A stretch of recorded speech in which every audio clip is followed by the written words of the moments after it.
საპარლამენტო უმრავლესობის ერთ-ერთმა ლიდერმა ზაქარია ქუცნაშვილმა ფრაქცია ქართული ოცნების თავმჯდომარეობასთან ერთად საარჩევნო საკითხებზე მომუშავე ინტერფრაქციული ჯგუფის ხელმძღვანელის თანამდებობაც დატოვა. ქუცნაშვილმა ინტერფრაქციული ჯგუფის ხელმძღვანელის პოსტიდან წასვლის თაობაზე პარლამენტის თავმჯდომარეს განცხადებით უკვე მიმართა. საპარლამენტო უმრავლესობაში ქუცნაშვილის გადაწყვეტილების მიზეზებზე არ საუბრობენ.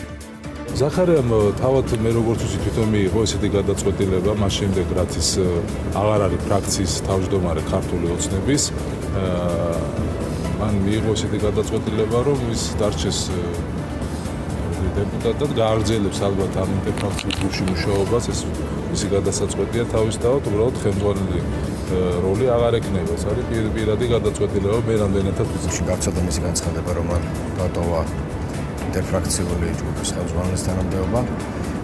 რა თქმა უნდა ჩვენ უახლოეს დღეებში გადავწყვეტ ხელმძღვანელებს ამ ინტერფრაქციულ ჯგუფს.